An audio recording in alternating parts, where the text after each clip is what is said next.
recording. If we do this a bit back more. Okay. Yes. Right.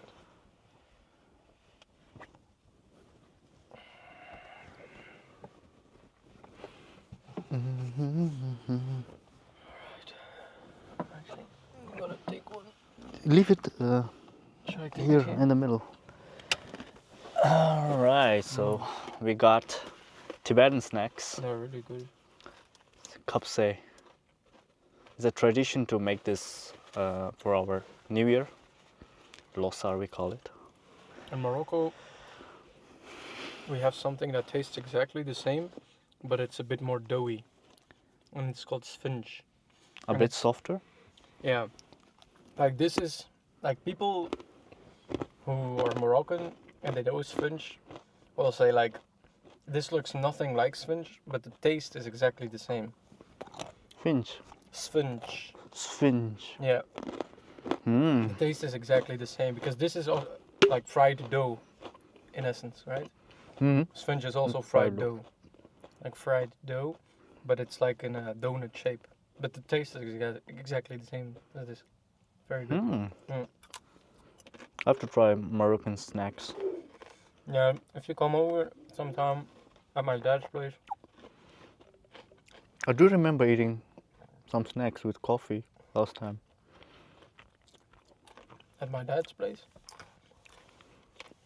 When we played chess. I remember. could have been that. Was it Yeah. like a donut type of thing? Yeah, you probably Yeah. ate it then. Like a cookie type. No, that's not it. Not a donut, no. Mm.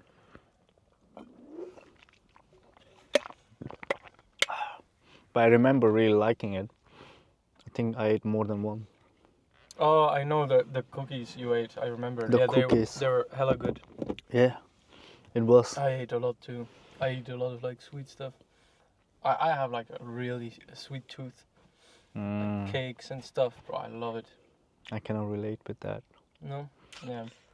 Yeah, I cannot handle too much sweet.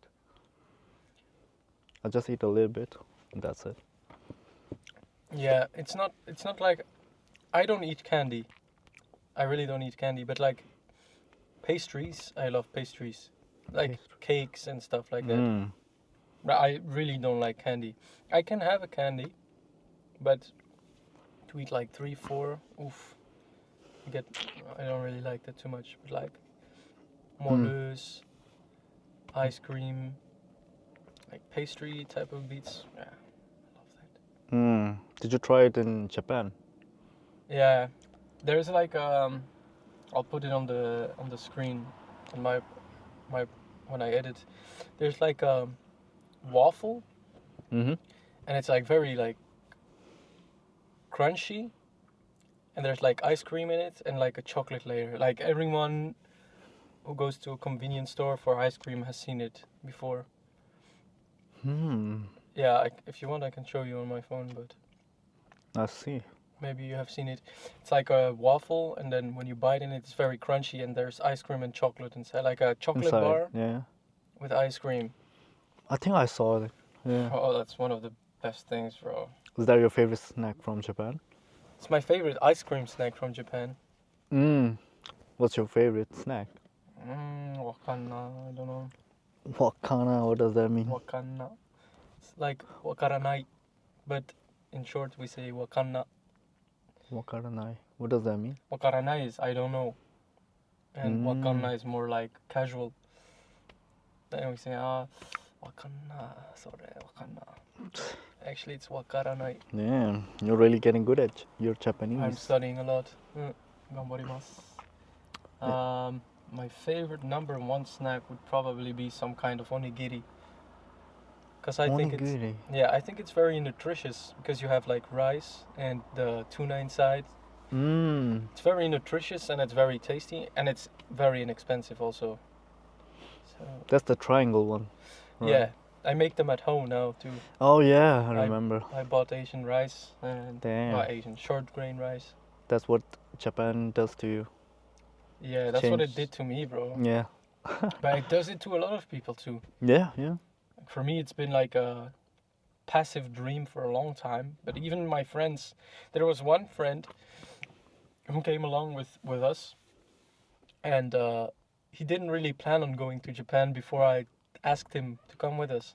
And his life, not his life, but his perspectives, yeah, I guess his life completely changed. Mm, You know, he really wants to come back someday to Japan too. that's amazing. But it does, you know, when you travel to a totally different continent, it changes. Well, I don't know. I think Japan is really special in that regard because I've been to the other place of like the other side of the world. I've been to the Dominican Republic, and it didn't do that to me. Like Oh. I enjoyed the place and stuff like that, but I didn't have like this deep, so like kind of sorrow type of feeling when I left it. Mm-hmm. Like the last 2 days in Japan, I was really emotional because I realized that I was gonna leave it. Mm. Um, I made friends there. I really bonded with the, you know, I prayed at temples and stuff like that. And I don't know, I really like immersed in it, and it really did something with me. And now I really want to go back. But when I went to the Dominican Republic or Portugal or Italy, it didn't do that with me. You know? Or even Turkey. I don't know. I don't actively want to go back. But now in Japan, it's like, yeah, I really want to go back there. It's a very unique country, and their Mm, culture is very different than the West. yeah. I had the same feeling. Yeah, I really enjoyed Japan, especially more of the countryside, you know, outside the big cities, visiting temples, hiking. It's very peaceful, Yeah. definitely. What was your favorite place in Japan?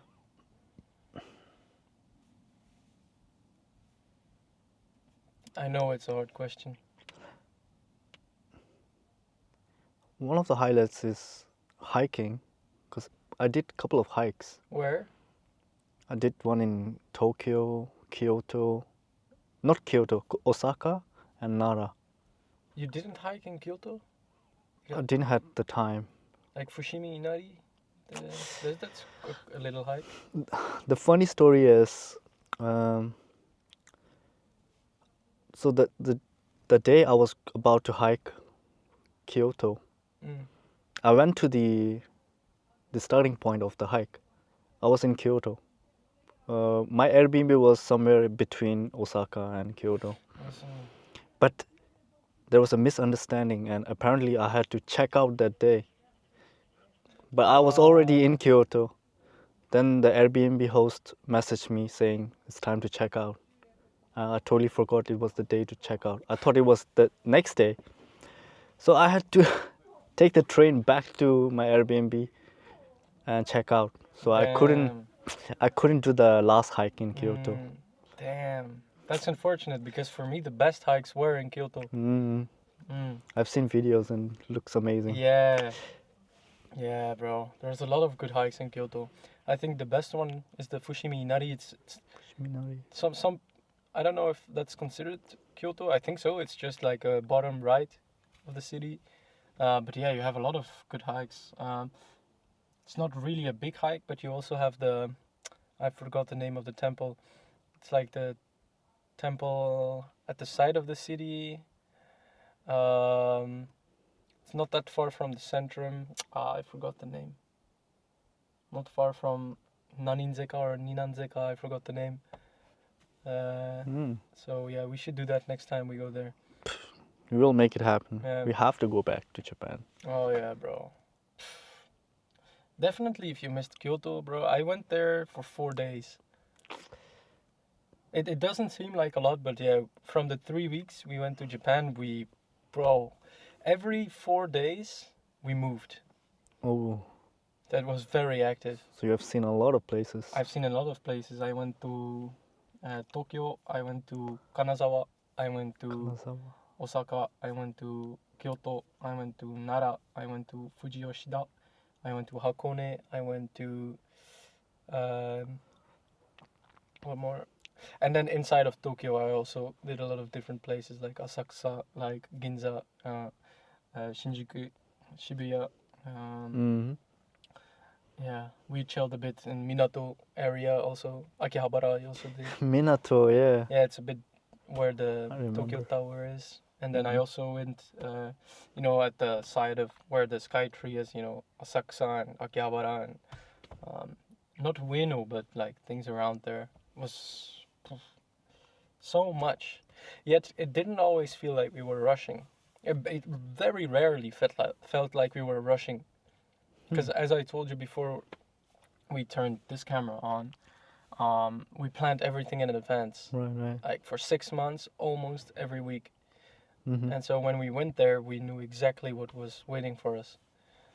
So we really got to enjoy every second of it without having to like stress about, oh, now we need to do this and then we need to do that. Mm-hmm. Yeah, Were there days where you went off the plan, did something spontaneous? every day was spontaneous.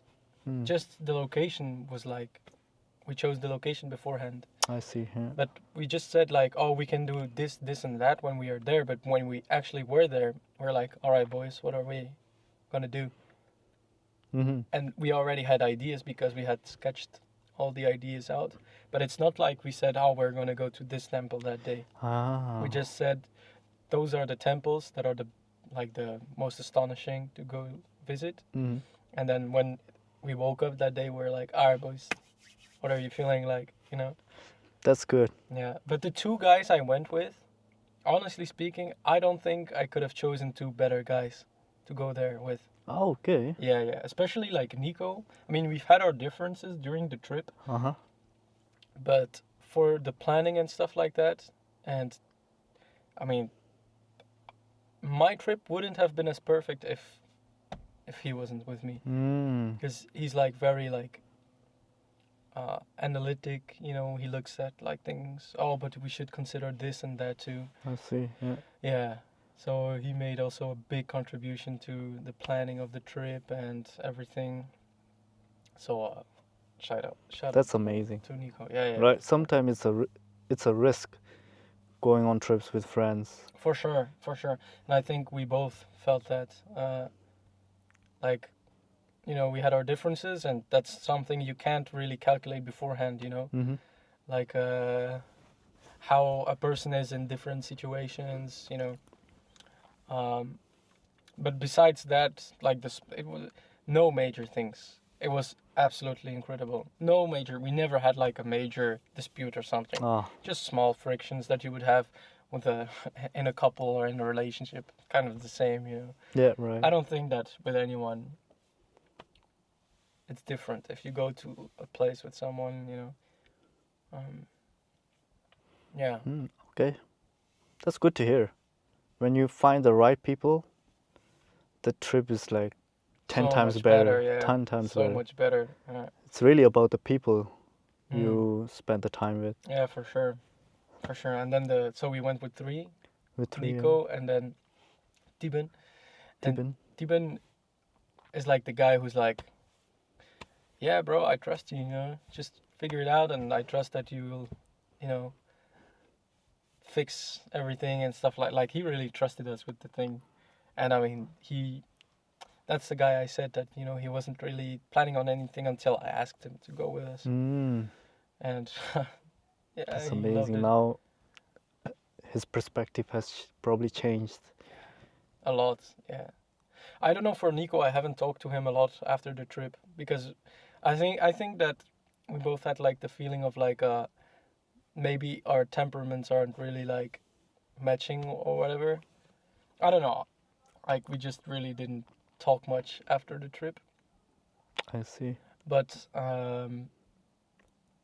I think that for all three of us, it was like a life-changing experience for sure. Hmm. What would you say are the top three highlights of Japan? For me, like one of the first things I think about was Asakusa. For some reason, I really really enjoyed the place because it's like very different from the other places. Like there's really like temples in the middle of the city. I think it's Sensoji. I think it's called Sensoji. I've heard about this I one. forgot. I think it's Sensoji, and it's like in the middle, and you can see Skytree from the temple, and so it's like a mix of like city vibe and temple, and that was incredible. You have like a lot of like restaurants, like cozy things, izakayas. I also met someone there, Rin, and Masamune, and and one of the girlfriends of the guys. I think it was Ren's girlfriend, and we just went to a random izakaya, just talk a bit, sing karaoke. Ah, okay. There was only like kanji in hiragana, so I couldn't I could read hiragana back fluently at the time, but kanji I couldn't read, and also at the tempo of the speed of a song, I was I was like hella difficult. It was like no no no no no no, and then like only the lyrics I knew from the song Mm. I could sing. So Asakusa, that's a very hard question you're It is a asking me hard honestly. question. But we also had a beautiful house in Fuji Yoshida, not very far from Fuji Q Highland, and we had a view on Mount Fuji, on the rooftop of the house. Wow. Oh yeah, that was definitely one of the highlights because we would go with the car. We had a car. I had my two uncles that joined us by the time by that time.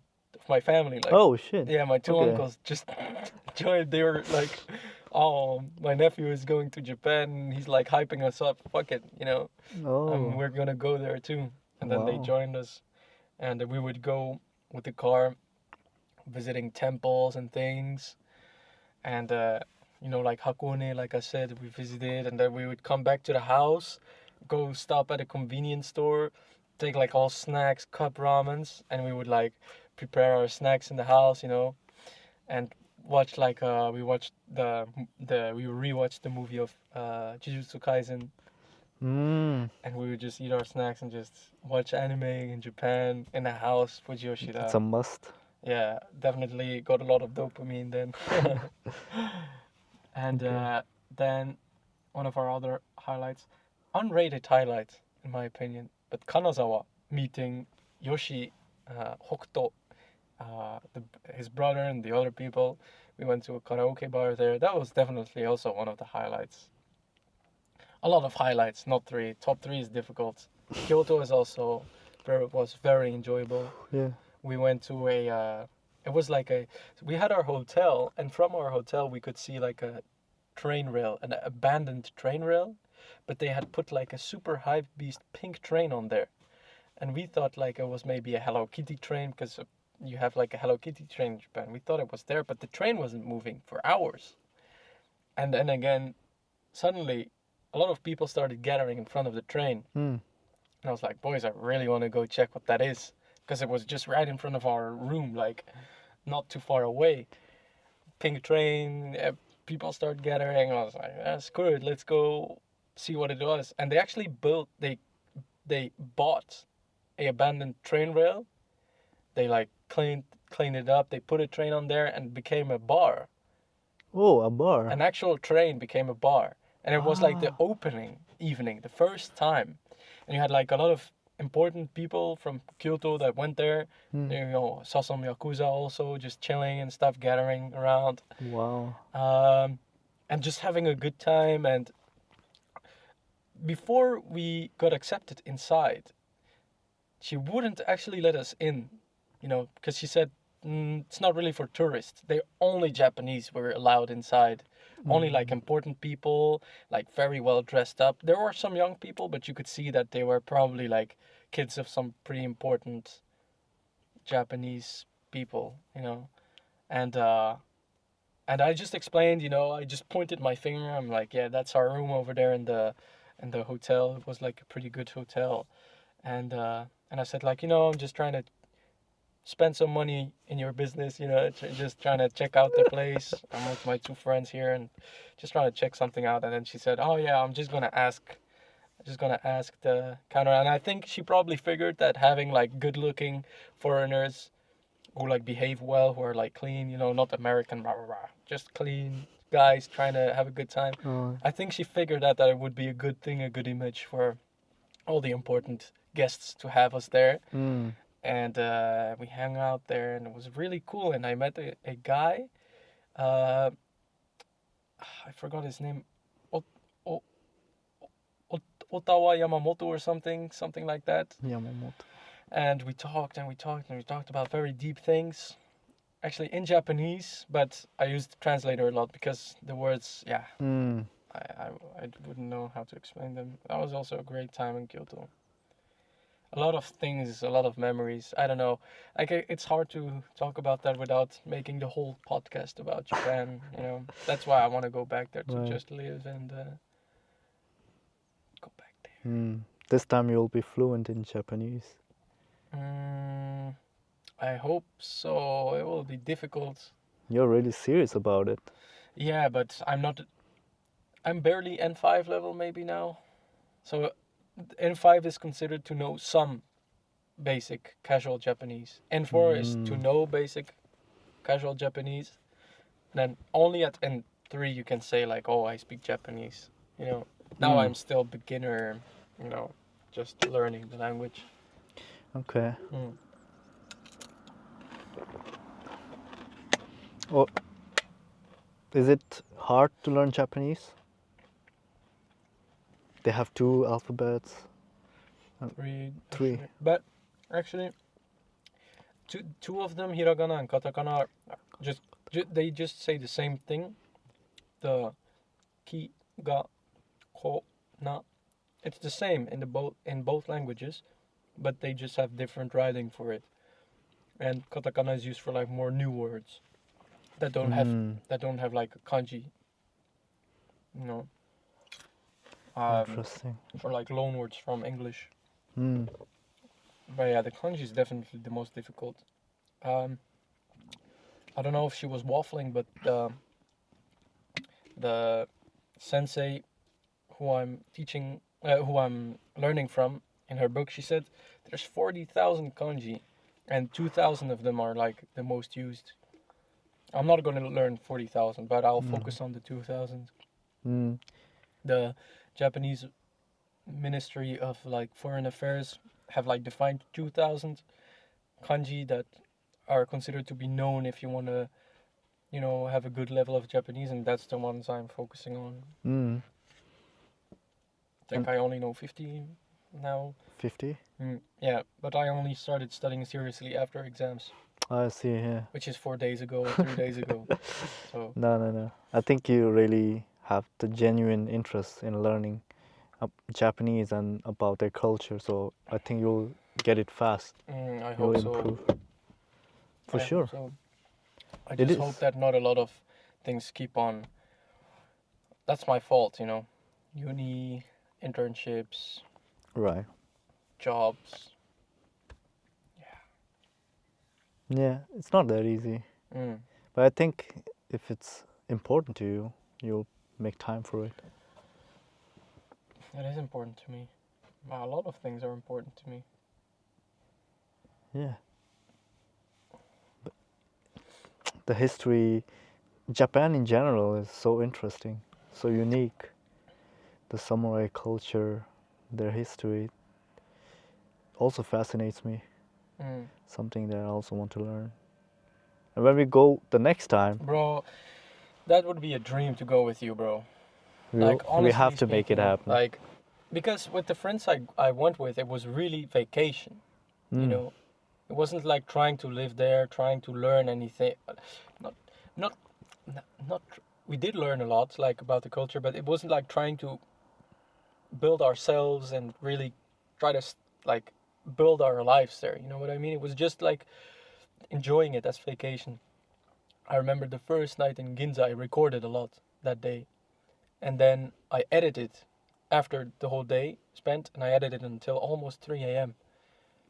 And they could hear like the and then my mouse clicks, and I could hear that Nico was like, you should try to enjoy your vacation and don't try to work as much. And honestly, like, I'm kind of glad that he said that, because maybe then I wouldn't have enjoyed as much. And then one day I just decided that I wouldn't film with my camera anymore, and I would just film with my phone and just try to enjoy as much as possible. Mm. Um, Which, yeah, he was kind of right about that. I mean, if I would do that, like edit until 3 a.m. every day, then maybe, yeah, I wouldn't have like enough energy because it's a lot of walking. Oh yeah. I had a time where like the skin on my feet were like completely, like absolutely like busted. Like I could like flip my skin of my foot like a book. Like, Ah, yeah, it was terrible. It was terrible. But that didn't change anything about the enjoyment, though. It was like, it was worth it. yeah, I don't know. This is like so personal. The experience I had in Japan, like it really touched me, and Mm. it's like I still have like some kind of piece of me that's left there that I have to go back, like a kid. I have like a kid in Japan, kind of metaphor that I need to go back to like visit it and make sure it's okay or whatever. You know what I mean? That's like the kind of sense. Yeah, なんか something like that. Mm. I think you might have scratched the surface, and the iceberg is way deeper. You know, the culture of Japan, Mm, the history. So you want to dig deeper, yeah, learn about it in a deeper yeah, way, exactly. Yeah, exactly, really immerse into it. exactly. But if you ask me, like, what would I do in Japan? I really want to do exactly the same thing that I did, to be honest. Oh, really? Like the same places, you know what I mean? Like do the same things. Obviously, I would have to work a bit more and be a bit more productive, but all the places I visited there were like perfect almost, you know. Hmm. What are, is there other places you haven't visited that you want to Yeah, visit? definitely. Um, I didn't, as I said, I didn't do Nagano Prefecture and Gifu Prefecture like the in the central. Like I did the whole central circle, Hmm. like Tokyo, Kanazawa, and then I went down to I think Kyoto first, Osaka, and I went to Nara, back to Kyoto. Then we went down to Fuji Yoshida, and then we did a little bit of spinning there, Hakone and all the surrounding things, Fujikyo Highland, whatever. And then we went back to Tokyo. So I did the whole thing, but in the middle of the circle, you have the beautiful Nagano Prefecture with like Karuizawa and the Matsumoto, I think it's called. Matsumoto, like beautiful places. Hmm. Takayama is also in there somewhere. Maybe Gifu Prefecture or Nagano Prefecture, one of two. But it's beautiful. You have like these mountain like cities, kind of cities or like it's not really like cities, but like just you know Smaller ones. smaller villages, Yeah, cities, onsen type of cities and villages. in the mountains. Yeah, I would It's love to amazing. visit that. You know, that's something I really want to do. And then maybe if I get to stay really long, I would like to try Hokkaido and Kyushu. Hokkaido. Hokkaido is the upper island, and Kyushu is the island all the way down with Fukuoka and others. That's where Okinawa is also No, located. Okinawa is like way below that. Hmm. But if Japan is a banana, Yeah. then the bottom banana is Kyushu, is where you have Fukuoka. Okay. It's like here, and then here you have like Hiroshima. You keep on going up. You have Kobe, and then you go up more. You have Tokyo and Osaka here. Yeah. Maybe I can just quickly show you on my phone so you have like a Sure. rough idea. That's something I really wanna visit, but yeah, it's kind of far. It's kind of far, so that's why I didn't do it. I mean, we already did a whole lot for only going there 3 weeks. You covered the whole central part of Japan. Yeah, like the outskirts of the central part. Yeah. So see, it's like kind of a. So this is Hokkaido here. You see, Ah, I see. and this is Kyushu Mm-hmm. here. So you have Fukuoka, Hiroshima. Then you go up Okayama. And what I did was like the outskirts here. See, Mm-hmm. but I didn't go like actually in here. Nagano Prefecture, Gifu Prefecture, and you have like beautiful Beautiful places inside. I would like to do that. If you enjoy me, if you enjoy me, if you join me, that would be an honor. Yeah, I really loved it. And then here you have like Sapporo. Sapporo. Where is Okinawa? Okinawa is like all the way here. No, that's not it. It's here somewhere. I need to turn on my internet so it's counted. But one of these, These small islands. yeah. Okay, okay. See, Okinawa is this one. Yeah. It's like middle of nowhere. Between Taiwan and Japan. Something that I want to visit. Oh yeah. Apparently Okinawa is very underrated. Like very, very underrated. Apparently you have nice places there. Yes, as you know, I read the book Ikigai, Mm. and Okinawans, the centenarians, people who live longer than 100 years. It's crazy. Most of them live there, and yeah, I wanted to visit that place, see how people live there, learn If we are in from. Japan, we can take a plane there. I would love to do that. Oh yeah. Me Another, too. yeah, Okinawa. Yeah. I would really love to go to Okinawa. Another place, a location, is the cave where Miyamoto Musashi wrote his book, The Book of Fire Rings. Doko desu ka? Doko desu ka? Where is it? It's somewhere at the tail of Japan, where you just showed me. Kyushu. Somewhere there, yeah. Oh. Yeah, I quickly looked it up. Yeah, something I really want to visit. Miyamoto Musashi. There's a lot of like beautiful places. Even the guy who wrote the two guys who wrote the book. The Courage to be Disliked. They're also, I think it's Kansai region, so Osaka and Kyoto. I think they are from Kansai region. I think Kobe, Kyoto, Osaka. I think so. Yeah. They're also from there. A lot of good philosophers from Japan. Yeah, the culture, even the philosophy, is something I'm really interested in from Japan. There's a lot of things we can learn from Japan. Yeah, and it's also all the subconscious things around that. Also, being in the other side of the world, like you have a sense of change, new life, a sense of a new life. Like I was thinking one day, not too long ago, like if like heaven existed, for me it wouldn't be too much different from what I experienced in Japan. Honestly speaking.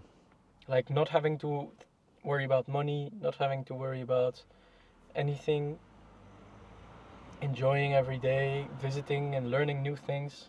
That's honestly like what heaven would look like for my conscious being right now, for real.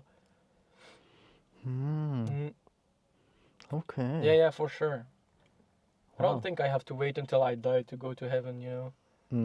If I just work hard, and maybe I can go back there and live there and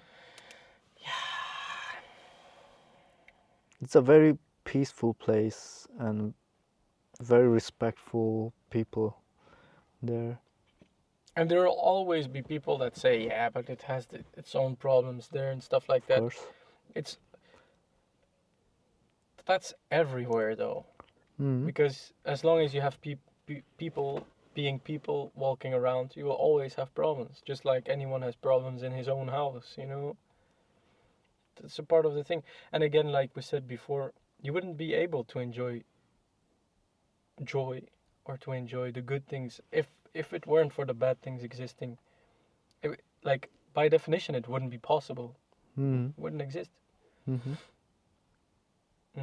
So you have to have bad things in order to enjoy the good things. You know? True. I agree. Sometimes it's necessary to go through the hard times Yeah. to appreciate the good times. 100%. Hmm. 100%. Talking about that, how was the last couple of months been here? Yeah, for the people. Yeah, it's been tough for sure. Yeah, as we talked about this many times. Also, when he was back in Bali, on the phone, on calls, we would talk about this a lot because I'm going through like a tough time recently because yeah, I'm pushing myself a lot to my limits, working harder every single day, trying to figure out. You know, there's there's also always two things I say in my prayers. So I'm a Muslim, so I pray according to their standards, and we have a section in the prayer which is called sujud, and that's when you have your head on the ground and you kind of like can ask God for anything, or you can ask for forgiveness or for. And there are always two things in every single prayer I do that I ask for, and that's I want to become a multimillionaire before 25, and I want to figure out how to do that before the end of my academic year, which only gives me like 4 months, 4 to 5 months left, and I still haven't figured out exactly how to do all that yet. So that being said, there's a lot of pressure to make that happen, because yeah, 90% of the people watching and hearing that would think I'm insane to try to make that work, and actually being like serious about that. Um, but yeah, I do believe that it's possible, and I do believe that I can do it. But there's definitely a lot of pressure on me, and when you take that seriously and you try every single day to make that work, yeah, it can be very heavy. And I've been doing it for, you know, praying like that for like quite a while now. And recently, yeah, it's just been tough because if I had all the time in the world to make that happen and make that trying to make that work, it would be a bit more evident. But you mustn't forget I'm also a master's student in uni, and I did take the most difficult specialization I could have chosen for. Um, and that's also adding a lot of pressure to the story, right? So yeah, just it's been difficult, but I'm trying my best for sure. Mm-hmm. I think no one else but myself is like um, no one else but myself is like telling myself that I need to do more and more. In the eyes of every single one that sees what I'm doing is like, you're doing fine. Don't try to stress about it too much. I mean, if you work like this, evidently something will happen. That's great. But for me, it's never enough because I don't see the results yet. So I think like there's always something I can do better. And for me, that's a fact. You know, there's always something I can do better. Mm-hmm. But living like that it's dangerous. You have to be careful, I think, when you live like that, because you can really like make yourself a bit crazy. Mm-hmm. So that's what I've been doing. Right. How I've been doing. Yeah, my mom. Yeah, once like a week ago or 2 weeks ago, I posted a video online about me like a bit like ranting about my performance for an exam that wasn't too good, and I was like really beating myself up for it. And my mom stumbled across the video, and she came in my room and she was crying, and she was like, you're doing good. You don't have to worry about so much, and it made me feel like really weird because I wouldn't like I wasn't expecting to be confronted about that so much because I live in my own world. I have like a whole ecosystem of like me trying to work, and then I have like my own sensei who's like continuously like with a wooden like stick like that's what you need to do better and that's what you need to do better. And then suddenly my mom came in that world and she said like, oh, you don't have to worry too much, and then that made me feel like really weird. um she was a bit emotional. Mm. Maybe she was like because she maybe didn't do enough or something. that I'm worrying about building my future. Maybe that's what it was, because she was worried about maybe I didn't do my job properly. But I think even if I would have the richest parents in the world, I am my own like kind of. I really live in my own world in that sense of trying to become better and better and changing the world in something. You know. Ever since I was a kid, not even just the last couple months, but ever since I remember when I was like 8 years old, I always wanted to become a prophet. A prophet. Yeah, like a prophet, like Interesting. trying to bring God to like people and stuff, and Mm-hmm. trying to like pour some hope in people and tell them that God exists and that everything will be fine and stuff like that. That's like when I was like 6 or 8 years old for real. Like I've always been like deeply spiritual and religious. Mm-hmm. So now growing up, it's changed into becoming like the best like entrepreneur that I can be, and be like a genuinely good entrepreneur, like a impact entrepreneur. Mm-hmm. But yeah, whenever like obviously you can see it. I'm not it yet, and that's why I have so much pressure. Maybe I'll never become an entrepreneur, but I'm definitely trying my best to make that work for me.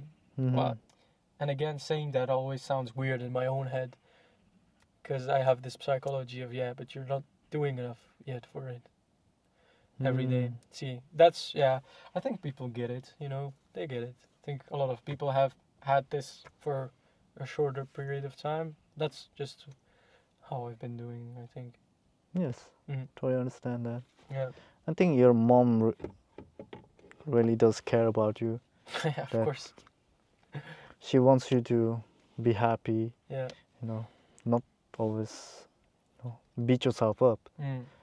And I think it's important to sometimes look back and see how far you have come, to appreciate how far you have come, but still have this hunger to keep moving forward. I think there is a balance there. It's definitely hard to enjoy where you are because of social media, I feel like. Because you always have someone that has more. Comparison is a thief of joy. Yeah, but the thief of joy is also the one who's going to drive you to success. I feel like if you try to chase joyfulness all the time, you won't accomplish as much, I think. Obviously, there's a balance there to be found, but I feel like the thief of joy hasn't always been a bad guy for me. Like, if I would chase joy all the time, I mean, I would probably be where I was 4 to 5 years ago, and that wasn't a very good place, if you understand. Yes, yeah. Sometimes, comparing yourself with someone who is doing better, it can be the motivation to work harder. Yeah, That's it true. can be If a it's healthy a thing, healthy right? level. It can be a healthy thing, like looking up at Ronaldo as a football player, as a kid, Yeah, it's trying to. very inspiring. It's true.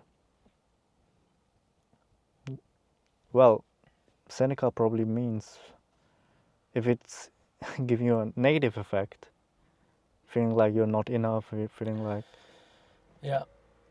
all the bad negative emotions, then it's not too good to compare. Yes. But if it's giving you motivation to work harder, to become a better person, it's a good thing to compare yourself. I think, yeah, most of the things in life is just your perspective, how you look at it. Yeah. That makes the whole difference. Yeah. It's really a matter of finding your own way through the jungle, I think. Yes, there is no one right way of getting to the top, Yeah, that's whatever true. goal you have. So whatever feels right, I think you should go for that. Yeah. And you cannot expect everyone to fully understand you. 100%. Right? They are not you. They don't have the similar mindset or the same experience completely as you. So I think it's also important to learn that not everyone will understand you fully. 100%. So I think it's important to just be okay with being misunderstood sometimes. And that way it gives you a peace of mind. In instead of trying to convince everyone that you are right. Yeah. It's just be okay with being misunderstood and just do your own thing. All right. Mm. I tell my parents or my mom, I don't want to do the traditional path, go the traditional way, listen to my mom. It's being a little bit selfish. But I say, if let's say I go to college, find a normal job, and what if I get depressed? I might put the blame on you. But what if, that's why I want to take my own path, and even if it doesn't work out, I will blame myself. It will be my own fault, not the fault. I wouldn't put the blame on someone else.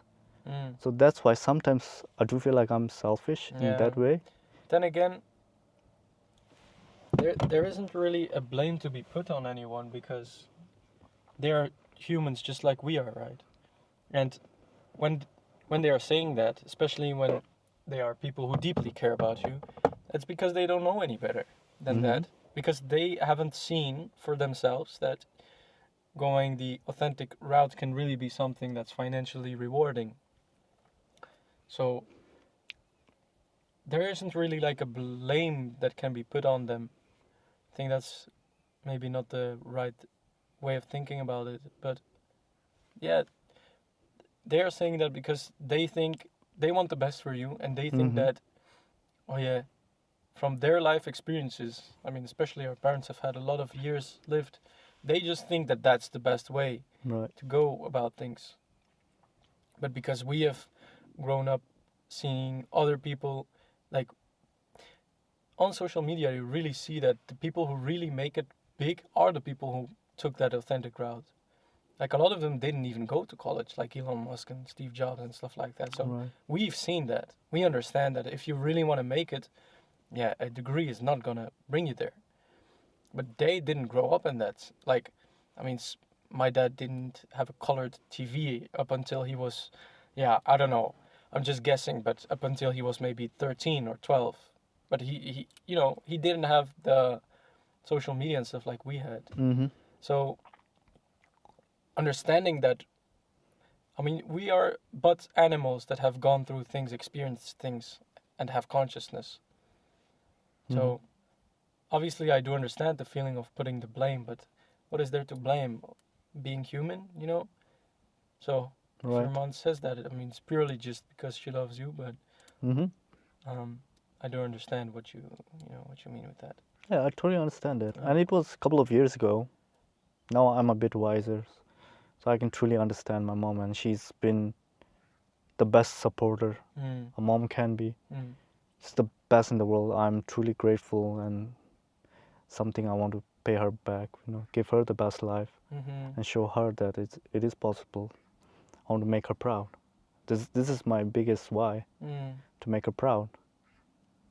So I totally understand. Not everybody will understand you fully, and they don't have the knowledge that we have because of social media and everything Mm. online. What is possible, and they didn't experience that, so Yeah, the they just people, want the best for you. exactly. I think the people that went the route of like not going to college were always the people not doing good in their lives. They were always the people ending up, working in, yeah, I'm sorry, I don't really have like a good example, but working in construction or working in a restaurant or something, and just, even though, yeah, we have to make assumptions to make a conversation work, but they've seen it through their lives that the people who don't go the college or university route always end up with worse lives. While what we have seen are people that don't go to university and work really hard are the ones who make it better. Mm, You know, it's right. really in essence a difference in zeitgeist. Like the spirit of times is just different for our times and their times, and it changes.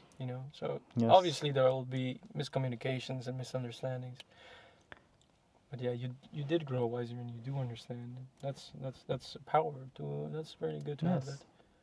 I feel privileged that we are living in this modern age with all the opportunities.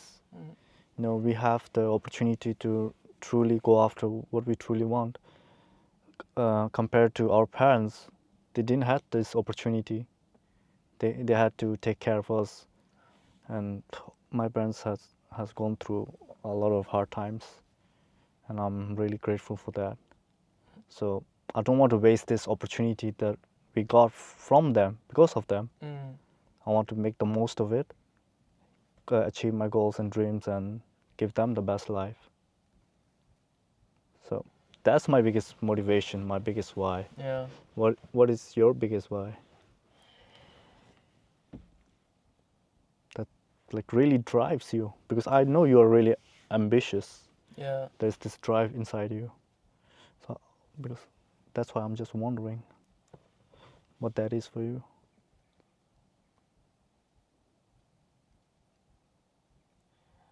What drives me? As I said, like I grew up poor, you know, and that might come to like a hit to some people, but I was born in one of the richest cities in Belgium. One of the richest cities in Belgium. I mean, for everyone who knows where I'm from, they know like, ah, yeah, he's from that city. He must be rich. But I grew up at the poor side of the city. You know, my dad came in from Morocco to Belgium. He didn't have anything, and he married my mom. Suddenly, he had kids to take care of, and so that's tough. Nothing to blame there. Hard worker, Mm-hmm. as a real man. But I grew up poor in one of the richest cities of the countries. All my friends had more money than me.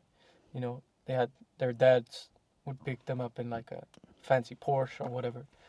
And I always had the sense that I'm less than them because they had more than I had. And I was like, it's deep rooted in you when you grow up as a kid.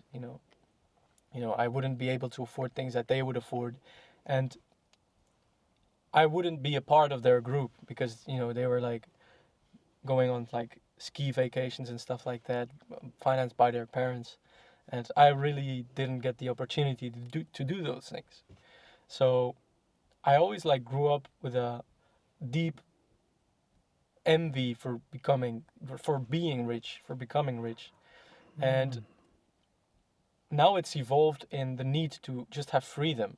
Like I don't want to be limited of like my situation. I don't want to accept like the book we are reading, The Courage to Be Disliked. There's like two different psychologies, and instead of like blaming who I am because of what happened, I really like grew up in everything that is in my life, everything that is as it is in my life is because of me. Everything. So if I want to have freedom, I have to work for it. I have to become financially independent and location independent. If I want something, look, I didn't ask for life. I really didn't ask for it. I just got put here and I have to play the role. That being said, I want to be able to do what I want to do, Mm. because I didn't ask for this, honestly speaking. And if it's not for living a life I want to live, I don't want to have it. You can have it. But I truly believe that I can have anything I want. So that's the drive. It's really an I existential see. rooting. Yeah. If if I could see blank on paper installed in my brain like a software that I couldn't have what I want in life, I would end my life like quickly. But I truly believe that I can get anything I want if I work hard for it. Mm. And that's why I'm alive and I do these things. It's not so much outwardly of, yes, I did promise my dad since I was 12 of buying him a sports car, but it's much more just Internal. yeah, just in myself. I don't Mm. need to pay anyone back. Even though my dad would be disappointed if I don't do what I that he wouldn't really be disappointed, but he would say, "Oh, you did say that when you were 12." But it's not really about that. No, no. He'll find a way. He's worked and stuff. He'll. I don't have to. I know I don't have to worry about my parents. Even though I want to do that, but it's much more just struggle for meaning or something, like a challenge of meaning. Mm. Like I really don't want to live if it is to not have the life I want. And I'm willing to give everything for that. I've been giving everything for that. If you ask me what I do day to day, bro, I only do like working things, studying, or like recording something, learning another thing, Yeah. uh, sending mails to institutions, trying to make things work, um, getting documents, collecting documents like certificates of like passing exams, and that's all there is to it. And it's been like that for a while now. Yeah, Yeah. that's my why. I don't think there could be a stronger why than that for me, to be honest. Mm-hmm. I literally wouldn't want my life if it weren't for this path. I see. You really want the freedom I to do whatever you want, with whoever you want, wherever you want. This because freedom. spiritually I do believe that what I want is the one of the healthiest things a human could want. Just a need to show people what is possible, to I don't Yes. know, to like connect with the creator of everything, to discover, to like really go on an adventure. I think there is no more beautiful life than that. Yes. Uh, I think see what's possible and stuff like that. yeah, Mm. think it will also inspire a lot of young people to Mm. really go for it and show them like what is possible if you really work hard for it, if you're serious about it. I think it's a good pursuit. Mm. I think a lot of younger generation they need like a role model, someone who they can look up to. Everyone should, yeah, they need that for sure. Yeah, Because there's too much bad examples out there as well, you know. I agree. Mm. It's good. There always needs to be a balanced Mm-hmm. picture then. You're correct. I feel like we do need more like Good good examples. good role models. Yes. There would be a lot less crime and stuff like that if there were more Right. examples. Yeah. Mm-hmm.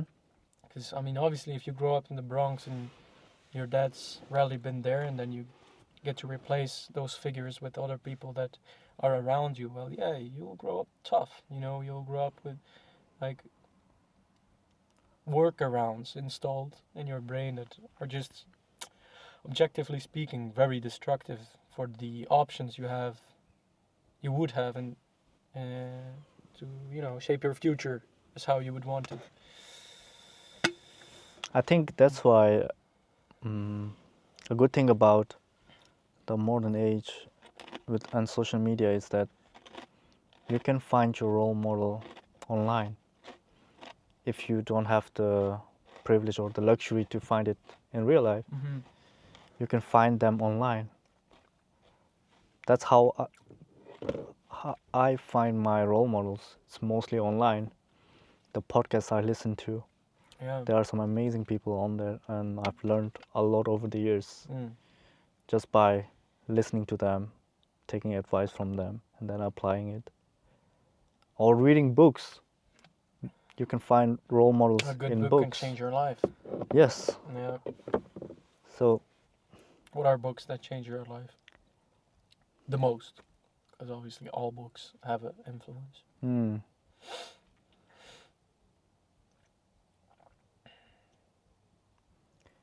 I look up to Marcus Aurelius.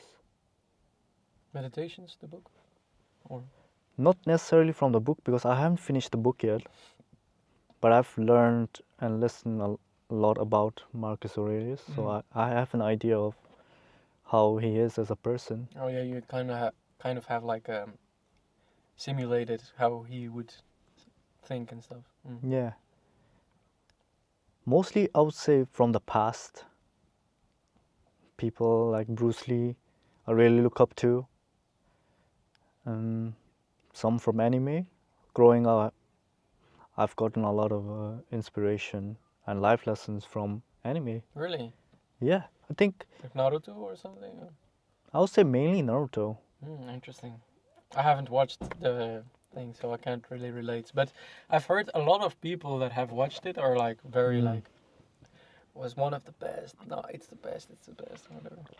I think it was the most impactful anime Wow. growing up. Mm. Think about, yeah, Naruto, Rock Lee, him having a handicap because he just has his taijutsu and he cannot do any Ah, ninjutsu yeah, yeah, or yeah. It's the guy with the genjutsu. coconut cut. It's like Bruce Lee. Yeah, yeah, They yeah, yeah. took inspiration from Bruce Lee. With like the band-aids on his legs or whatever, or on his Leg hands. weights, leg weights. Yeah, yeah, yeah, I can see it in front of me. But Yeah, I know who he is. I remember making a YouTube video. If you go through the YouTube channel, you will find a video of me talking about what I learned from Bruce Lee, no, Rock Lee. Mm. It's very inspiring. He showed everyone that with hard work and dedication, you can become a really strong ninja, Mm. even though you don't have ninjutsu or genjutsu, Mm. only with that taijutsu. Mm. And he used those handicaps as an advantage because he fully focused on what he had was his taijutsu and he mastered it and he showed everyone how strong he was. Mm. Very inspiring. It's very memorable. I would never forget that. Yeah. So a lot of things from the past, from people from our history, and from the current day, I really look up to Chris Williamson. Mhm. I would say 80-90% of the content I consume is his podcast. Wow, really? That's surprising. Modern Wisdom is my favorite podcast. I can say that. But you watch every episode, don't you? Not every Oh. episode because he does 3 episodes per week. Oh, that's good volume. It's very inspiring. I've been thinking about this because I want to restart my podcast journey. I think this is something the one thing that I want to fully focus on moving forward. Mm. And I've been listening to his podcast and I went through his first couple of episodes. He just had I think it was a camera from his phone, and he had the um, Blue Yeti mic. Oh wow, Blue Yeti mic, like the white bowl thing. The audio isn't the best. All the OGs know the Blue Yeti The mic, Blue bro. Yeti. I had it also like a couple of years I, ago. I almost bought it like a couple of bro, maybe fucking 10 years ago, bro. Blue Yeti was around like OG days, Long, bro. yeah. It's very inspiring. And for the first, how many episodes? How I don't know how many episodes he did just with that, and now he's the eighth biggest podcast in the world. Yeah, but some are inflated. I think he's more closely to like top 5. For me, it's top one, but yeah, Yeah, nah, some of I've seen the lists and some are really inflated for possibly. some reason. Like, Yeah. nah, that's weird. Joe Rogan deserves top 1 for sure, for sure. Bro, The he has done. character, the things, nah. He's been in this game for more than decade. Yeah. It's crazy. One of the most beautiful things on our planet is Joe Rogan podcast, for example. He's For been real. doing it for a long time, and he's Yeah. really good at asking questions, and he has a broader knowledge about a lot of things. That's how good he is. I mean, if you put in the reps of making more than 2,000 episodes, obviously you'll get good at it. Mm. That really inspires. I use it as a motivation that if you put in a lot of reps, eventually you will get good at whatever you're doing. Yeah. Mm. So yeah, it's very inspiring. Like Chris Williamson, Modern Wisdom, I would highly recommend if you have genuine interest in like self-improvement, psychology, Yeah. philosophy, Mm. like deeper conversations. For me it's the best podcast. So yeah, I'm taking a lot of inspiration from Chris Williamson. It would be a dream.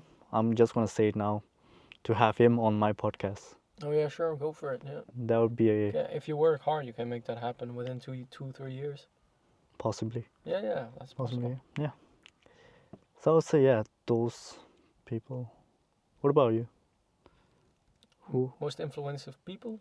Yeah, from the past, current. Yeah, number one is like I don't really watch or listen to him anymore, but Jordan Peterson has absolutely I pivoted knew my it. life. Yeah. No, he Mm. has changed. Like I think I started watching Jordan Peterson when I was 18, so about 5 or 6 years ago. He really like just made me take another exit on the highway or something, like a whole different path. Yeah. Um, so yeah, that's like probably number one. Not that I watch him anymore, you know. I still read his books and stuff like that, but I don't really watch him anymore. But he was definitely, yeah, his book 12 Rules for Life is one of the biggest influences of books and of persons, you know. Mm-hmm. That was one of the most like influencing things.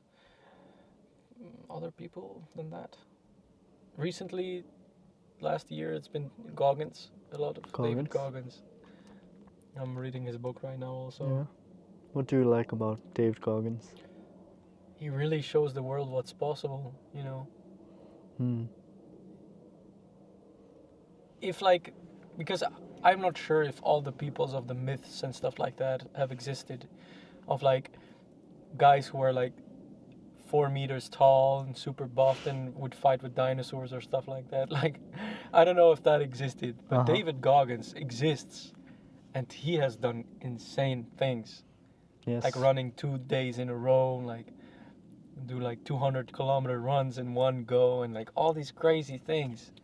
You know, you can really get a grasp at how crazy he was when Israel Adesanya Oh yeah, I've seen did the the clips. workout with him, and Uh-huh.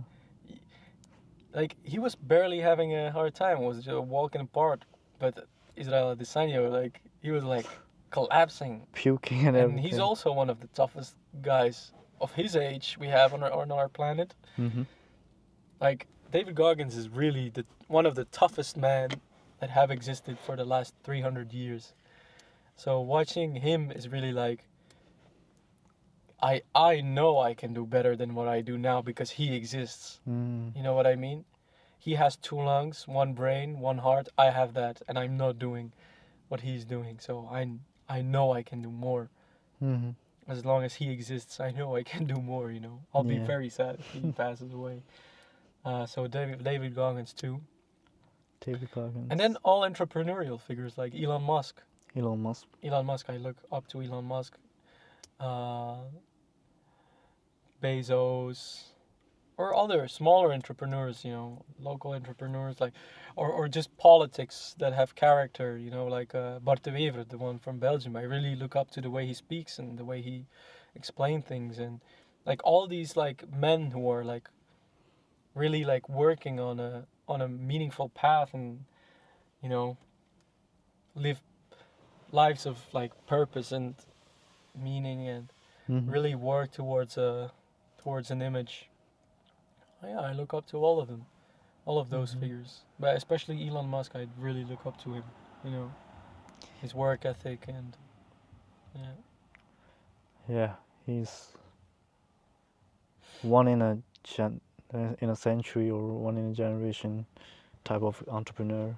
more than a generation. Yeah, for sure. He has done some amazing things. Yeah, Yeah, and the amount of risk he took is crazy. yeah. I really look up to people like that.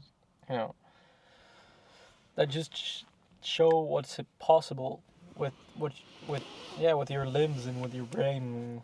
Yeah. I really look up to those kind of people. Yeah, they influence me greatly. Mm. Mm. And have you thought about um, which direction you want to go to reach the goal that you have before 2025. That's number 2 of every before you're single prayer. 25. That's my second. As I think I said it like about 40 minutes ago. There's always 2 things in my prayers. The first one is becoming a multimillionaire before 25, and the second one is figuring out how before the end of this academic semester. I want to know my vehicle. I want to have the business before the end of this semester. That's what I've been praying for the at least for the start of August, maybe July. So it's been a couple of months, 7 months, 8 months. And how have you been trying to figure it out? Trying things out. I've built an app. I've launched a Shopify store. I've tried trading, paper trading. I wasn't confident enough to put the real money on the game. I mean, I did trade last year, but then after what happened there, I knew like, okay, I'm gonna train first before I do it for real again. I lost 2K in one night, and as a student, that hurts a lot, you know. Right. It was money that I saved up to pay for my loan, for my dorm loan, for my dorm, not loan, but for my dorm, like rent. Rent, yeah. So that hurt a lot because then I had to start working during uni just to make that 2K back. It was kind of like a buffer, so I didn't really need the 2K, but I was going to use it to pay for my Japan trade. Suddenly I didn't have the 2K anymore, and I had to start working on my break time. So yeah, it's been a while since I've been praying for that and trying things out. Trying things out. I've tried Amazon KDP also, launched a journal notebook. Right. I remember that. That was like a really stupid thing that I tried, you know. Instead of just designing the interior, I just designed a picture and I printed the picture of the design. That was fucking stupid.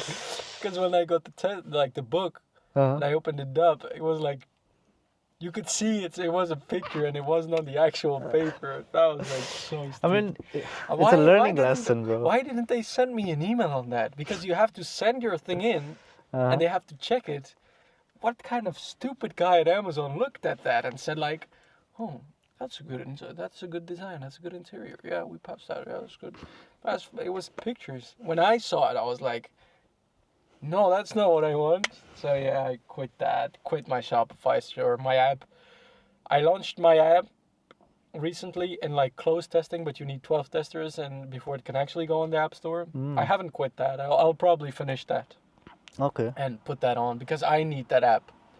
It's a Japanese language learning app, and it's very good. But I recently got feedback, and the learning technique was like a flashcard oriented technique. And I learn with flashcards to memorize things, but not all people use flashcards, so I'm gonna try and integrate more types of learning techniques in there and relaunch. That's an exciting project. Yeah, but it's sometimes tough to make the difference between a project that will make the vehicle towards my future and a project that's just a hobby for me. That's difficult. Because you have a deadline. Sorry, these are really good. They are really good. If you're Tibetan, you know. Kapsa is like one of the best snacks. I was thinking about, you having urgency now. You have a deadline by 25, becoming a multimillionaire. I feel like it's a double-edged sword. Yet it creates urgency, so you will take quicker actions. But it also, you might make the wrong decisions because you are in a hurry. Because there is no room for being patient. Because there's a deadline. So I'm not sure. I cannot say. Whatever goal you have, you'll always make mistakes anyways. Of course, yeah. I don't think there's a way around making mistakes. No. Sadly speaking. I would love to not make mistakes and do exactly the right thing every second of the day. If I had to sit like this to like better my back and then have a healthier life and then, have a better throw in some match I'll have in 2029 or whatever. I would do, if I knew what I had to do every single second of the day, bro, I tell God, you can have my life. I don't care. You can have it. Just tell me exactly what I need to do every second of the day to get that freedom, and I'll give you every second, everything. I'll give it to you. I don't want it. You can have it. Just give me the freedom in return in X amount of years. But yeah, you have to So make are you mistakes. saying you would want to know each and every step you have to take to get to your goal? 100%. I think that if I would know exactly what I have to do to get there as fast as possible, if you tell me I can become a multimillionaire in 3 years, I'll do everything you tell me I have to do. Besides, like obviously, like ridiculous stuff, If like it's guaranteed. if it's guaranteed. If you tell me like you need to do this and that, like not like ridiculous stuff, like suck some kind of dick or something, or like kill someone. Obviously not. But like you need to do this business model. Yeah, please be rational. Obviously, when we talk about these things, like I wouldn't like start a condom selling business. Maybe I would actually do that, but not like too crazy stuff. Just I would like to do exactly like the right things. That's something I do care about. Hmm. Do you think it then, if you know all the steps and it's guaranteed, it takes out, like, I don't know, the excitement or feeling like it's valuable or like this? It's exciting to me because I don't know if it's ever going to work out, or it's not Mm. guaranteed. That's why I stay excited about it, enthusiastic about it. If I knew each and every step, and if the result is guaranteed, I don't know if I would be this excited or passionate about it. Mm. So that's what I was wondering. Yeah. Would I want to know each and every step and know that it's 100% guaranteed? Hmm. But I'm willing to sacrifice. Hmm. Like I wouldn't want to do that for the rest of my life. Obviously, I told you if I have to live like this, like I'm living right now for 70 years, Yeah. I'll hand my resignation singing paper like sooner, bro. I don't need it. But if I can like sacrifice right now for having that freedom in a couple of years, then yeah, I would do it. I would sacrifice. I am sacrificing right now without even knowing if it's gonna work out. Yes. So it's just very painful. It would be a relief to like have a to like have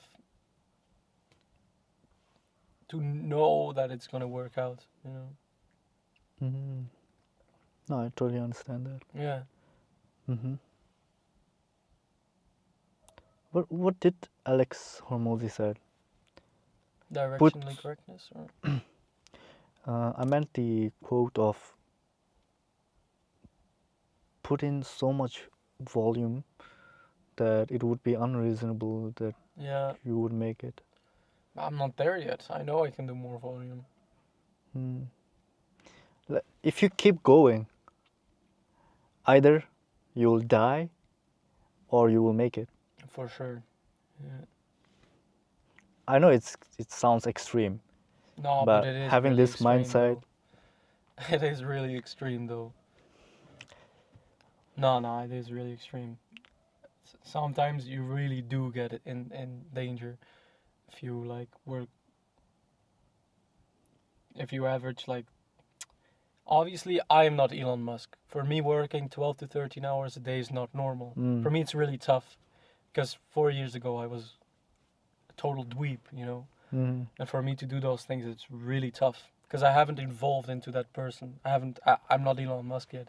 mm-hmm, It's not normal for me to work that hard on something that's not guaranteed, and I don't really have an experience in that psychological state.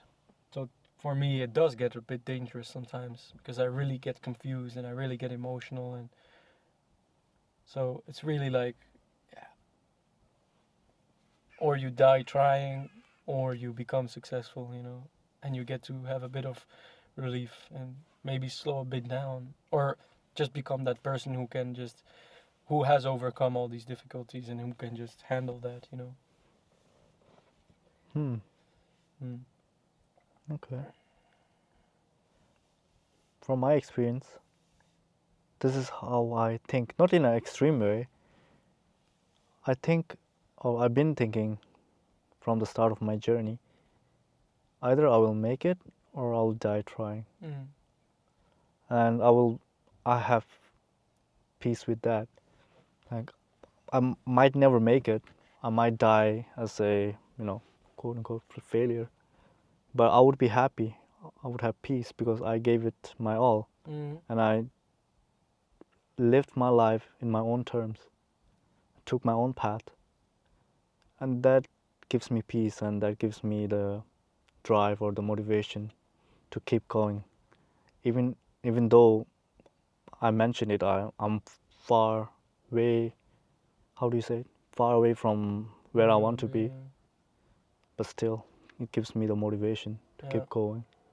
I'm sure that as I age, I'll probably evolve into some kind of state like that. But as I mentioned before, I really wouldn't want to have my life if I knew that I could achieve and have what I want. You know what I mean?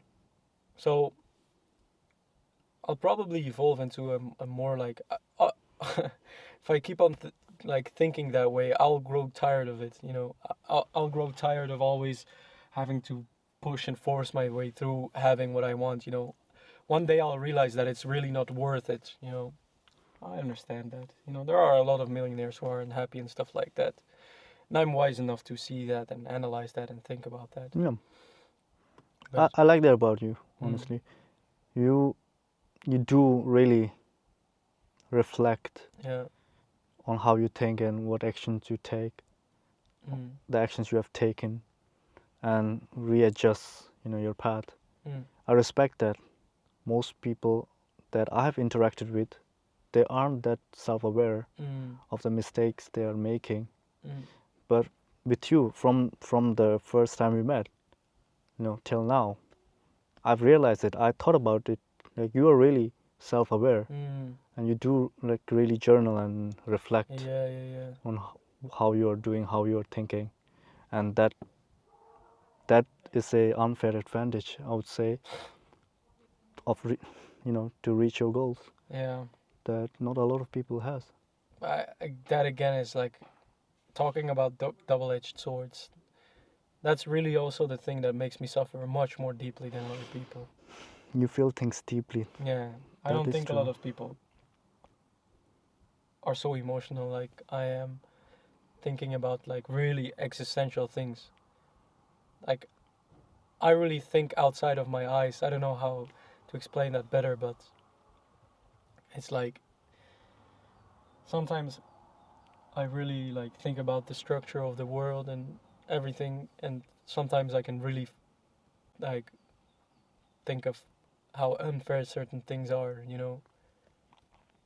Hmm. Um, and I don't think people go that far in thinking. I think their brains would feel like some kind of uh, tiredness, and then they would just quit the idea. And because obviously nothing happens of thought alone, so it's not really a productive thing to do to overthink and think deeply about something. But I don't know. My my brain tends to sometimes like really think things as deeply as it can to try to understand things fundamentally, and sometimes there's a lot of suffering that comes with trying to understand the meaning behind things because Hmm. they are so complex, and you kind of get confused and frustrated about things being the way they are because you can't understand why they are the way they are. um, but what helps me there is just believing in God and someone that's much smarter than I am, and having faith in the fact that he knows what he's doing, and I don't have to worry always too much about the complexity of life. Hmm.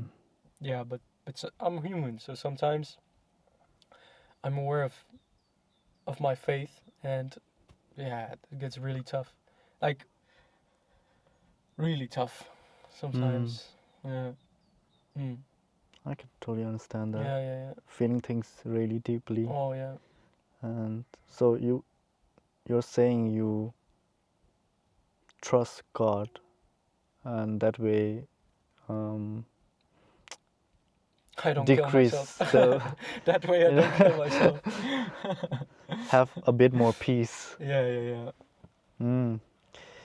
I don't fully remember the thing that Chris Williamson mentioned. He Mm. said he has been to a seminar of Jordan Peterson, Mm. and there was a guy who asked similar questions. Like, I don't know the exact word, but he was someone who thinks things deeply, and Didn't you send that to me? I might have, yeah. No, but it was about something else, I think. Yeah, he was just asking for advice on how to deal with, the struggle of being a deep thinker. Mm. And I'm not exactly sure. I think he said use it, the gargle the toxic so much that it becomes an, what's the thing? Uh, Not an antidote, but he just says you have to just go through it. Yeah, that's true. I understand. You have to go through it. Yes, and find a way to use it as an advantage, because we have so little of people who are deep thinkers. Mm. We need more of that. Mm. Now it's just you, having to find out how to use it as an advantage. I think once I get used to this, it will definitely be an advantage. Mm-hmm. I would think so. Yeah. Yeah, because no one wants to live that way, Yeah. you know. But you Mm-hmm. can't live on that level of life without being used to all the pain and all the pressure and stuff like that. Like you have to like grow like tougher skin, tougher things, tougher muscles, and yeah. If I would give you a 200 kg barbell, it would crush you. Like obviously you have to train and become stronger and become that person who can lift that stuff. So there's no way else than training yourself to become better and smarter and endure more. Mm. I don't think there's another way than suffering. Well, yeah, you have to go through it a bit, Yes. For anyone in any kind of level of life, you have to go through it to become better. Right. That builds character. And how I think about it is, I am looking back. I'm grateful with all the hard times I've been through, Mm, all the challenges I've faced, yeah. because other, otherwise it wouldn't have built this character that I have now. If the life was easy, if everything came to me easily, Mm, you don't build character without that. So mm, sometimes it is necessary to go through hard times yeah. and suffer a little bit. So I feel I can't help but think about like the fact that for people who like think really really deeply, they go through so much like unnecessary suffering. You know what I mean? Like if I would just not think about those things and think about like um, a series I just watched, then I wouldn't have to suffer. It's you don't have to think about those things. So that's why it made me laugh when you said, "Oh, that's an unfair advantage," because like, yeah, but I go through so much unnecessary like like suffering. Like I could sit on my behind my desk and so I would think about things and I start crying. Like you don't need that. You can just go downstairs, grab a coffee, chill, bro. Like you don't need to do that. But interesting. so it has like advantages, but it has like unnecessary disadvantages. You know what I mean? Would you say the same to someone who goes to the gym?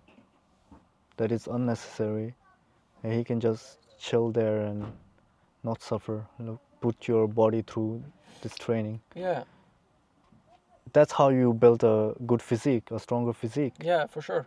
putting it I through, understand what you're getting at. right? Yeah, of course. But it's not necessary to go to the gym. You know It's what I not mean? necessary, no. Like to be a good person, it's necessary. But to live a life, it's not necessary. You know, you Right? to be the animals we are, we don't need to do those things. Yeah. But obviously, we have our ambitious being, and then we put ourselves deliberately through those things. You know. Yes. Obviously, your example was a much more evident one, to go to the gym and yeah, you get in shape, you get more healthy, you don't be obese, so it doesn't like limit your physical abilities and stuff like that. But you don't need to think on that level. Like you can just think about, oh yeah, I need to study now and I need to Mm. work out a bit, and but you don't need to go that deep. Like you don't need to like try to understand why human life is the way it is. Like you don't need to do that. You don't need to know. No. Yeah, exactly, because you can't know, but when you're a deep thinker, you tend to just go those places. You tend to like Yeah. you tend to like even though there's a sign that says, "Oh, do not enter. This is a dead end and it's dangerous." Deep thinkers go that way and they just want to check how that looks, you know. Well, that's how you find out how far you can go. Mm. And deep thinkers are the ones who creates, amazing Yes. crafts, art. Mm. It So definitely has a function. I'm not saying it's that. Yeah. not necessary. No, it's Mm. not necessary. But yeah, you do find out, interesting things when you Oh go yeah. deeply Yeah, about yeah, yeah. something.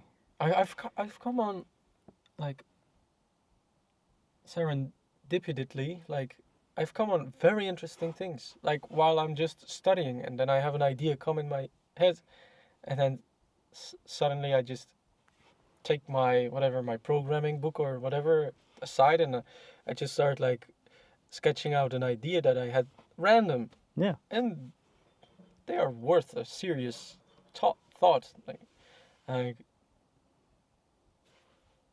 I have. I have one idea in my journal, actually, an example of that. I can show you later if you want. And just randomly have an idea and I sketch out, and bruh, could probably be like a psychosociological paper around that principle. Mm. Just because my brain is used to like I don't know, thinking about things and stuff like that, and having like a good foundation about like ideas and stuff like that. I tend to have great ideas. So obviously I can use the fact of my brain being like as crooked as it is in that way, but yeah, there are definitely advantages to that. Like Mm. also in my creative being, I play the guitar, play piano. It Right. helps me greatly to why not try that note, or why not try that chord, or change like a half note in the third of that chord, for example. I don't know, some examples. Mm-hmm. So it does help me, but right now in the stage of life, it is very like heavy because it's not rewarding yet. Mm-hmm. Yeah. Uh, how do you then find a way to like enjoy the process so you don't burn out and give up? I think one of those answers to that question would be trust your future self, and trust that he will figure out what to do with what you have, Mm-hmm. and just yeah, we said it. You have to endure a bit if you want to have great things. Mm-hmm. What did they say? Stay low enough, long enough, and you'll be big enough soon enough. Like Mm. you have to like just duck and take the hits, and do that for a longer period of time, and you will be big enough soon enough. Like, Right. but you have to take the hits a bit. I don't think you get to have more than anyone else without doing anything. Yep. I think like yeah, it's easy to envy on other people, but yeah, you wouldn't want to do what they went through. Yeah. Even Yeah. if I don't have much now, I know that a lot of people wouldn't want to have endured what I have endured. Mm-hmm. That's a good point. So yeah, that's how I cope with it. Just understanding and really believing that you can get that. Mm-hmm. Like the other day, only recently, I told my friend like it's one of my high school friends that I haven't like. He knows that I've changed a lot, but he hasn't really like spoken to me in deeper conversation, like in a longer setting. And we talked like yesterday or the day before, and I told him that like, oh yeah, and I promised my dad I would buy him a sports car, and yeah, like I'm envisioning to become a multi-millionaire in like around 5 years. And then he was like, and then he looked at how serious I was, and it was like this. Oh, he's serious about it, you know, like, huh? Huh? Oh, are you actually serious? Oh shit, okay. And then he Mm, changed the way he was listening for the rest of the conversation because he had realized like this guy, serious. yeah, he has something, he knows something that I don't know, so I won't laugh because Mm, maybe he has already something or something. I don't have much yet, but I am very serious about it though. mm-hmm. Mm. Yeah, I can see the work ethic of yours. Yeah. Yeah, Mm. you're really putting in the hard work. Mm. You're constantly trying new things. You don't sit still and do nothing. Yeah. You're always taking action. Mm. This is a very respectful trait, Mm. taking action. That was. Hi. Mm. What about, have you thought about your goals for this year that you really want to achieve? Weirdly, I just want to go back to Japan. Weirdly enough, without like discarding any rational thoughts, I just want to be in Japan. Like regarding any smart thing of about me, like Uh-huh. strip me down to my stupidest ways. I just want to be in Japan. Mm. Weirdly enough, like, huh? But don't you really want to become successful, become a millionaire? Yes, I really do want to. But strip everything of my rational being away, and I really just want to be there a bit longer, just Mm-hmm. experience that joy again. Because I don't experience a lot of joy in my life. You mentioned that. Yeah, like I really don't mention a lot of joy, and when I was there, it was suddenly like, wow, life can be like that. You know what I Yeah. mean? Yes. And for me, it was like I was in heaven for 3 weeks and a half, Mm. and now I'm back in like something that looks a bit more like hell, you know? And then it's like, yeah, I just want to go there again and be there, Mm. but I see. physically, physically, like not even psychologically, I want to go to Japan. You know, my body clock changed since I came from Japan. Before I was in Japan, I used to naturally wake up at 5 o'clock, between 4 and 5 o'clock, like the earlier type, you know, very early. Since I came from Japan, my natural body clock is 7 now, Huh. 2 to 3 hours later, just because that's what the rhythm is there. Like the rhythm is like there. Wow. Till now. Till now. So that's why I'm bringing this up because it's very incredible. Because I've tried to change my clock again. You know, I forcibly woke up at 5 a.m. a couple of times, Oh. multiple times, Yeah. but my body is like still like that. Or when I drink like Pocari Sweat, you know, I have that. When Oh, I drink like Pocari Pocari Sweat, Sweat. I get like this very refreshing circuit in my system. Mm-hmm. Or when I watch the pictures, or when I go through back. So that this is more psychological than physical, but both really want to go back there. So Mm. something about that, you know. So other than that goal, the more rational goals, you know, I have multiple like kind of settings. Uh-huh. But yeah, I would really like to figure out what my vehicle is gonna be. You know, Mm-hmm. second part of my prayer, of my sujud part of the prayer would be really to figure out what vehicle it is that's gonna bring me there to that Mm. freedom. Because I don't want that freedom to be temporary, you know. Yeah. But I'm young. I'm still figuring out, shaping my brain. Obviously, things might change, you know. Mm-hmm. I might be satisfied with just having an average Japanese life or whatever. I don't know. It's But possible. from all the experiences and the thoughts and the movements and the activities that my conscious being has endured, the last 22 years, momentarily, this is what I want. Be back in Japan and be a multi-millionaire before my 25. You might find the answer in Japan. You Well- don't get to know the answer unless you move continuously, right? Well, how are you going to make sure you get there What do you mean? in Japan? What's your plan of making that happen? Obviously, you have the principal thing of just trying things out, but not like trying to cook fried rice or something, but trying things like apply for schools, apply for visas, try all those things out. You know, I've been doing that the last couple of months. You know, I've been trying to get in contact with agencies that do like language schooling for student visas, and so you can stay there longer than 3 months without having to change your visa. I see. Yeah. I've been learning the language, for example, which is very serious.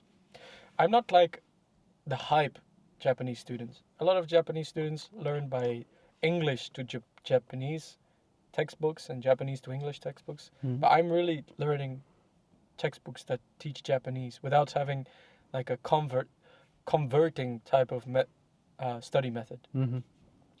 A lot of people teach in converting ways. Oh, konnichiwa is hello, or like genki is like genki desu ka is like how are you doing? Like very convertive type of studying. But I'm really like a elementary Japanese kid studying. Like in the Japanese way, like really starting with just the basics, like all the particles, doing the hiragana, katakana, and then not think as an English speaker learning Japanese, but learning how to think like a Japanese, how Japanese people make sentences. So I'm really serious about that. And it's weird because no one would study like that if it weren't for staying there. If it weren't for, why would you learn like that? If you just want to go there as a tourist, you can just, have the usual textbooks. I mean, you've seen my textbook. That's not a fun textbook. No, it's a thick-ass textbook. So I'm taking that seriously and trying serious things out, and also with trying to, become financially free. I am trying things out, but I'm very like immature in that section of life, of like entrepreneurship and stuff like that. I haven't tried nearly enough to, really make it,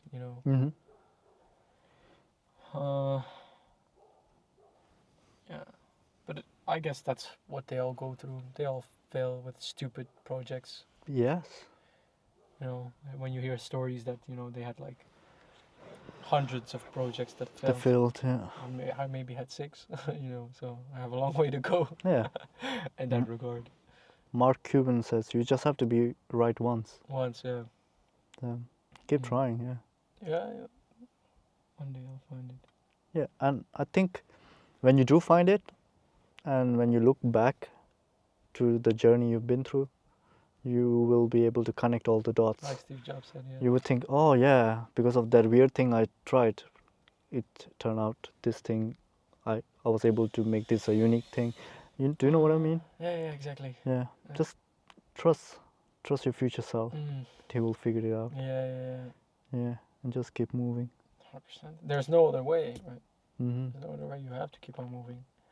Keep moving. That's the only difference between someone that actually makes it and someone who has an unpleasant, unfortunate kind of experience in life where he tries and he fails, and because he quit or because he did nothing with what he learned. Some people around me were like, why do you want to go to Japan and learn the language? How are you going to use that? What's the use of that? Like, and I really trust my intuition. Like, my intuition is the thing that is keeping me alive and is like giving me the kind of perception in the eyes of other people that I have right now. Because I feel that when people look at me, I'm like a well put together guy. But I wouldn't have that without the intuitive being that I have, like feeling things out and understanding like this is something I should do, this is something I shouldn't do, Mm. this is a good thing, this is a bad thing. If I wouldn't have that intuitive being, I wouldn't be where I am. And so I trust that when I learn the language, it will be for something that I can use Yes. because I do have the skill of using my assets Mm-hmm. properly. So, mm. Mm-hmm. So for me, it's not as irrational as it seems for other people. No. My mom does believe that I will do something with that. You know, my stepfather also. My father is not convinced of it yet, but my mom and my stepfather do understand. Like, Yeah. wherever this kid goes, he's gonna find his way. Mm-hmm. Because I think that they've seen, they've seen me more than my father has, because that's my main place, Yeah. and they know that it's unreasonable to be where I am, having endured what I have endured. Mm-hmm. Kind of unreasonable. There are people that, a lot of people that have achieved being dealt the cards that I've dealt with, Mm-hmm. but it's a little rare. It's not exceptionally rare yet. I still have to climb to say that I am exceptional, but it's uncommon. It is. Yeah. And my mom and stepdad do believe that even if this kid goes to Japan and does whatever there, he'll come back a smarter being, a better being. Yes. Mm. I can also see, you using your experience and knowledge Mm. that you will learn in Japan for whatever future business you will start. Obviously, now you cannot prove it; it's in the future. Yeah. But I'm sure, in hindsight, you will be able to point out, Mm. I'm here because of this. When I went to Japan, I learned this from this. Yeah. And I Yeah. met this guy, and he has these skills, and then I got that connection through him or whatever. Yes, I always think about Steve Jobs. He stopped going to his classes in university, but I should do that too. I, unfortunately, I've wasted 4 years already, so I'm almost. It's almost over. Mm. It would be like kind of stupid to quit now. Mm. I mean, I'm sure you have learned a 3 lot of months left. lessons there. Yeah, that's true. That's Maybe true. not directly from the professors, but And the environment. yeah. No, that's true. But sometimes I do resent it because, Mm-hmm. like you said, you can only connect the dots looking backwards. Sometimes I do resent, like, yeah, but that's kind of like being above myself, you know. I wouldn't be the person I am now if I had struggled and kept on going through all the misery Yes. along the way of university. I don't think it's a waste. No, it's not. It's not. If I'm like cool and think things through, I've learned a lot of No, things. yeah. Made you who you are today, Mm. and you have respect for who you are today. Yeah. A lot of respect. So Yeah. yeah, Mm. it's good to. I'll get back to the Steve Jobs story. To really embrace and accept your past, the good, the bad, and ugly you went through. Mm. If you are happy with who you are today, it's all because of the bad, the good, and ugly thing. Mm. So that's how I find peace and not really regret anything from the past. I think it's a lot of people have regrets, right, from their past. I think this way I've been really thinking about finding peace these days. But that's kind of the only. I don't know about only, but that's kind of like one of the best ways to go about it, you know. Because as I've said, I mean, all the good moments, I mean, partially exist for a big part, so you can experience the bad stuff too. But when you have a peace state of mind, you don't really have to worry about all these big fluctuations. You know, Mhm. they kind of like tend to average around your peace state that you have constantly if you manage to be constantly at peace. And so you don't like have these major swings of like, God damn, this is tough, because you can remember that, oh, this was so great. You know what I mean? Mhm. I think that's one of the better ways to go about it. Just find a peace state. Yeah, I think it's more sustainable and more constant. Being at peace, not really high, being really happy, excited, but also not low.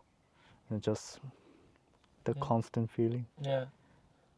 Yeah, it's difficult for some, for a lot of people that, you know, especially me. Definitely. I'm very expressive. Like Mhm. You know, I I want to be understand. more effusive, but I'm like a very expressive guy, Yeah. and so like trying to like bring down the happy high. You know, the Mm. happy high is a challenge for me, but it is something that you need to be able to do though if you want to have like this peace state. So that because it's the same part of the brain that also pulls you back up when you have like a little low moments. You know, like high, then puff, and then low, but then puff too, you know? So it's like when you are able to keep your peace thing, it's like high, yeah, but chill a bit. And then, but when you're low, it's also like, all right, don't be too, don't be too like sad or whatever. So I think it is something we should all learn more for. Mm. Finding peace instead of chasing happiness. Oh, Yeah, yeah, I think that's, a lot more people can benefit from mhm. being more at peace. Yeah, that's also a power you have, right? Yeah, I It's would not say so so. evident, honestly. It's not so evident. I try to work towards that a bit more. But yeah, being aware, sometimes it's a challenge. Mm. Mm. You're very expressive, very Yeah. passionate about Mm. things.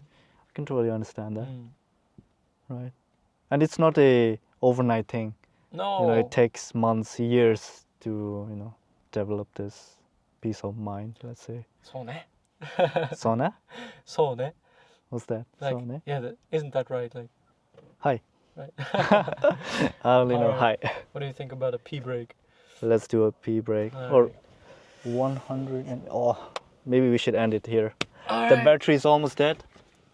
Well, obviously we'll have more conversations in the future, but for today I think that's enough. またね.じゃあね. Yeah, How do you it's say? also good. じゃあね. じゃあね. またね. Ciao. Peace. Oh, 2%. Perfect.